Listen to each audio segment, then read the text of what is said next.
கிறிஸ்தவர்கள் எங்கே மோசம் போகிறார்கள்?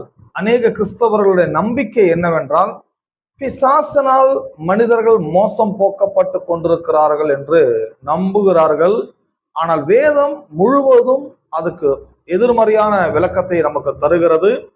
ஓசியாவின் புஸ்தகம் 4ஆம் அதிகாரம் 6ஆம் வசனத்திலே, என் ஜனங்கள் அறிவில்லாமையினால் சங்காரமாகிறார்கள் என்று சொல்லப்பட்டுள்ளது. தேவ ஜனங்கள் அழிவதற்கும், தேவ ஜனங்கள் வாழ்க்கையில் தொலைத்து நஷ்டம் அடைவதற்கும் பிசாசு காரணம் அல்ல, அவருடைய அறியாமைதான் காரணமா இருக்கிறது என்று ஓசியா 4:6 வாசிக்கிறோம். அறிவில்லாமையினால் சங்காரமானார்கள் என்று சொல்லும்போது எதை பற்றிய அறிவை இங்கே வேதம் நமக்கு போதிக்கிறது என்று சொன்னால், தேவன் மனுஷனை படைக்கும் பொழுது சகல அதிகாரத்தையும் சகல ஆளும் திறமையும் வல்லமையும் மனிதனுக்கு கொடுத்திருக்கிறார் என்று ஆதியாகமம் எழுதின புஸ்தகம் நாம் 1ஆம் அதிகாரம் 26 நாம் வாசிக்கிறோம் அல்லவா? பின்பு தேவன் நமது சாயலின்படியும் நமது ரூபத்தின்படி மனுஷனை உண்டாக்குவோமாக, அவர்கள் சமுத்திரத்தின் மச்சங்களையும் ஆகாயத்து பறவைகளையும் மிருக ஜீவன்களையும் பூமி அனைத்தையும் அவர்கள் ஆளக்கடவர்கள். பாருங்க, மனிதனை தேவன் படைக்கும் பொழுது பூமி முழுவதையும் ஆளக்கூடிய வல்லமை உள்ளவனாக, பலனுள்ளவனாக, அதிகாரம் உள்ளவனாக தேவன் மனிதனை படைத்தார்.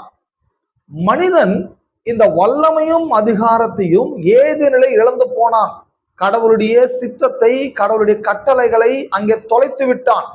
மனிதனுடைய தோல்விக்கான காரணம் பிசாசு கிடையாது, தேவனுடைய அந்த வார்த்தைகளை, தேவனுடைய கட்டளைகளை கடைபிடிக்காமல் அதை காத்துக்கொள்ளாமல் போனதுதான் காரணம்.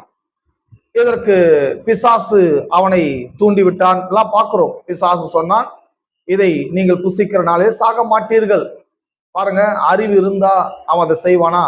அறிவு இல்லாதனால் அவன் பிசாசுடைய வார்த்தையை ஏற்றுக்கொண்டு கடவுளுடைய கட்டளை தொலைந்து விட்டான். பிறகு பாருங்க, இந்த மீட்பு என்றது எதை பற்றியது என்று சொன்னால், வெறும் பரலோக ராஜ்யத்தை நமக்கு கொடுப்பதற்காக மாத்திரம் தேவன் வரவில்லை. மீட்பு என்பது அது மட்டும் கிடையாது.